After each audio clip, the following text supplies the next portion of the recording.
प्रिय भक्तजनों, आइए अब सुनते हैं बृहस्पतिवार व्रत की विधि एवं कथा। इस दिन बृहस्पतेश्वर महादेव जी की पूजा होती है। दिन में एक समय ही भोजन करें, पीले वस्त्र धारण करें, पीले पुष्पों को धारण करें। भोजन भी चने की दाल का ही होना चाहिए, नमक नहीं खाना चाहिए। पीले रंग का फूल, चने की दाल, पीले कपड़े तथा पीले चंदन से पूजा करनी चाहिए। पूजन के पश्चात कथा सुननी चाहिए। इस व्रत के करने से बृहस्पति जी अति प्रसन्न होते हैं तथा धन और विद्या का लाभ होता है। स्त्रियों के लिए ये व्रत अति आवश्यक है। इस व्रत में केले का पूजन होता है। कथा।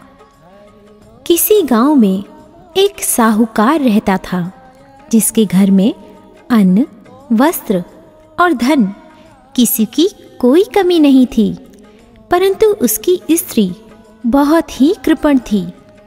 किसी भिक्षार्थी को कुछ नहीं देती, सारे दिन घर के कामकाज में लगी रहती। एक समय एक साधु महात्मा बृहस्पतिवार के दिन उसके द्वार पर आए और भिक्षा की याचना की। स्त्री उस समय घर के आंगन को लीप रही थी। इस कारण साधु महाराज से कहने लगी कि महाराज, इस समय तो मैं घर लीप रही हूँ, आपको कुछ नहीं दे सकती, फिर किसी अवकाश के समय आना। साधु महात्मा खाली हाथ चले गए। कुछ दिन के पश्चात वही साधु महाराज आए, उसी तरह भिक्षा मांगी। साहूकारनी उस समय लड़के को खिला रही थी। कहने लगी, महाराज मैं क्या करूं, अवकाश नहीं है, इसलिए आपको भिक्षा नहीं दे सकती। तीसरी बार महात्मा आए तो उसने उन्हें उसी तरह से टालना चाहा, परंतु महात्मा जी कहने लगे कि यदि तुमको बिल्कुल ही अवकाश हो जाए तो मुझको भिक्षा दोगी? साहूकारनी कहने लगी कि हाँ महाराज, यदि ऐसा हो जाए तो आपकी बड़ी कृपा होगी। साधु महात्मा जी कहने लगे कि अच्छा, मैं एक उपाय बताता हूँ। तुम बृहस्पतिवार को दिन चढ़ने पर उठो और सारे घर में झाड़ू लगाकर कूड़ा एक कोने में जमा कर दो। घर में चौका इत्यादि मत लगाओ। फिर स्नान आदि करके घर वालों से कहो उस दिन सब हजामत अवश्य बनवाएं। रसोई बनाकर चूल्हे के पीछे रखा करो, सामने नहीं। सायंकाल को अंधेरा होने के बाद दीपक जलाओ तथा बृहस्पतिवार को पीले वस्त्र मत धारण करो, ना पीले रंग की चीज़ों का भोजन ग्रहण करो। यदि ऐसा करोगी तो तुमको घर का कोई काम नहीं करना पड़ेगा। साहूकारनी ने ऐसा ही किया। बृहस्पतिवार को दिन चढ़े उठी, झाड़ू लगाकर कूड़े को घर में ही जमा कर दिया। पुरुषों ने हजामत बनवाई, भोजन बनवाकर चूल्हे के पीछे रखा। वह सब बृहस्पतिवारों को ऐसा ही करती रही। अब कुछ काल बाद उसके घर में खाने को दाना न रहा। थोड़े दिनों में महात्मा फिर आए और भिक्षा मांगी, परंतु सेठानी ने कहा, महाराज मेरे घर में खाने को अन्न नहीं है, आपको क्या दे सकती हूँ? तब महात्मा ने कहा कि जब तुम्हारे घर में सब कुछ था तब भी तुम कुछ नहीं देती थी, अब पूरा पूरा अवकाश है तब भी कुछ नहीं दे रही हो। तुम क्या चाहती हो वह कहो। तब सेठानी ने हाथ जोड़कर प्रार्थना की, महाराज अब कोई ऐसा उपाय बताओ कि मेरे पहले जैसा धन धान्य हो जाए। अब मैं प्रतिज्ञा करती हूँ कि आप जैसा कहेंगे वैसा ही करूँगी। तब महात्मा जी ने कहा, बृहस्पतिवार को प्रातःकाल उठकर स्नानादि से निवृत्त होकर घर को गौ के गोबर से लीपो तथा घर के पुरुष हजामत ना बनवाए। भूखों को अन्न जल देती रहो ठीक सायंकाल दीपक जलाओ। यदि ऐसा करोगी तो तुम्हारी सब मनोकामनाएं भगवान बृहस्पति जी की कृपा से पूर्ण होंगी। सेठानी ने ऐसा ही किया और उसके घर में धन धान्य वैसा ही हो गया जैसा कि पहले था। इस प्रकार भगवान बृहस्पति जी की कृपा से अनेक प्रकार के सुख भोग कर दीर्घकाल तक जीवित रही।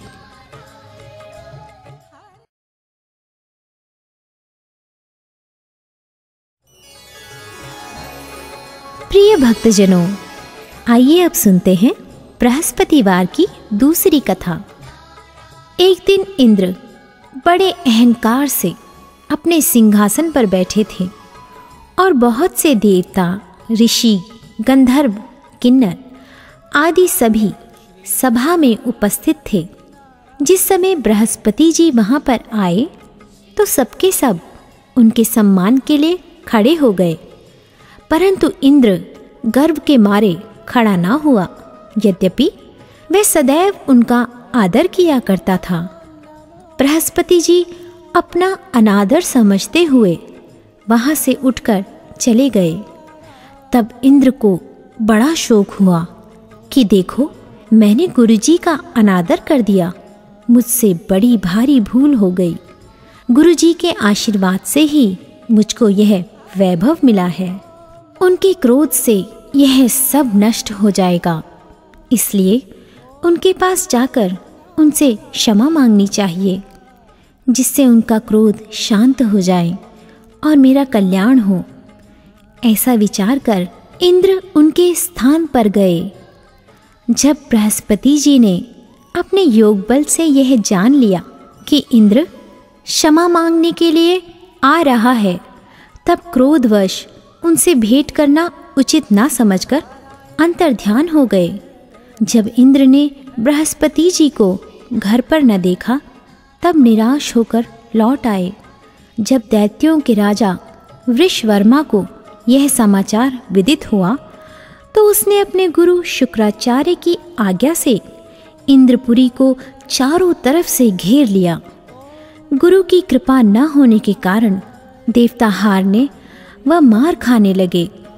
तब उन्होंने ब्रह्मा जी को विनयपूर्वक सब वृतांत सुनाया और कहा कि महाराज, दैत्यों से किसी प्रकार हमें बचाइए।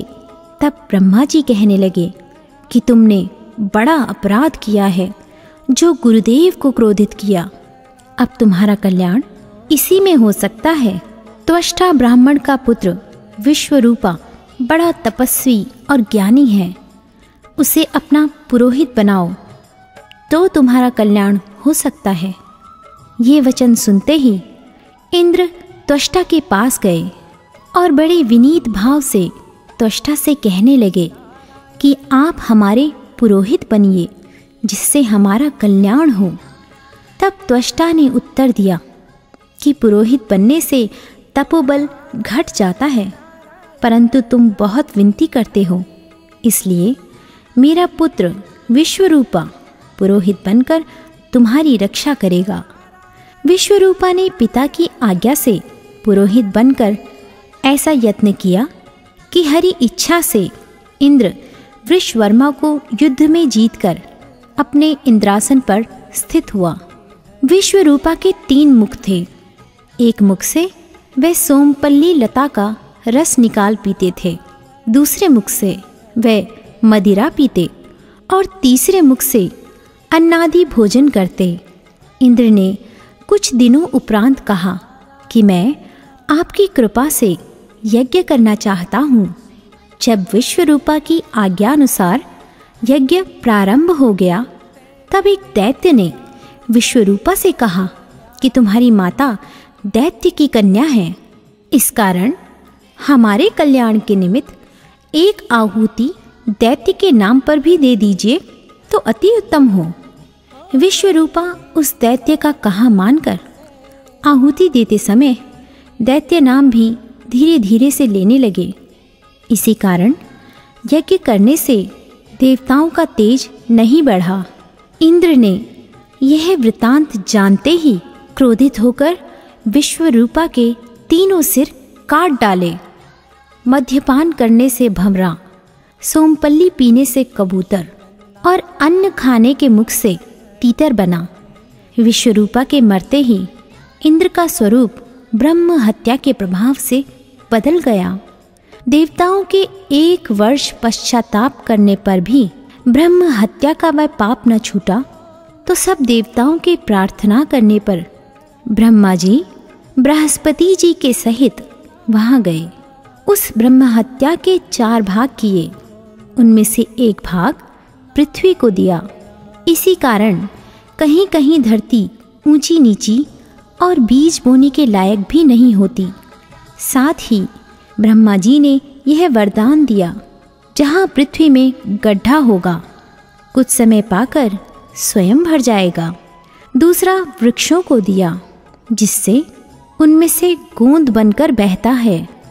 इस कारण गूगल के अतिरिक्त सब गोंद अशुद्ध समझे जाते हैं।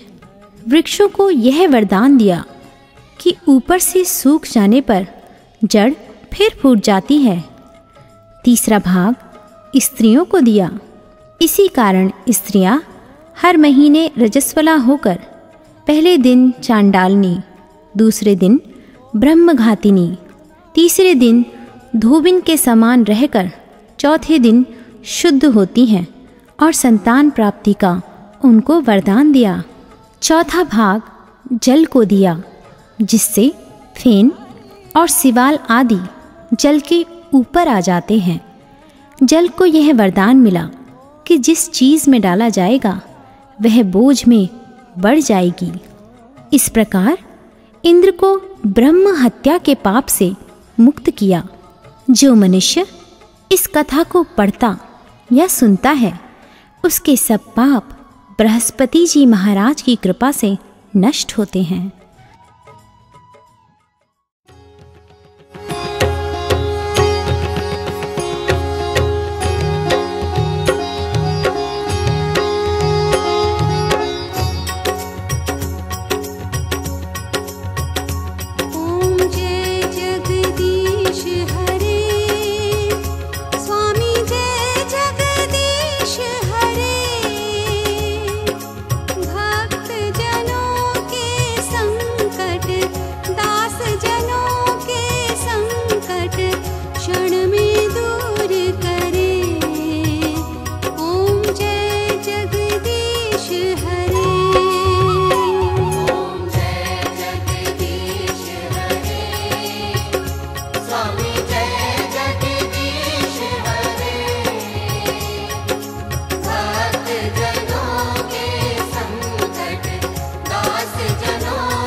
तुम सबके स्वामी।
जग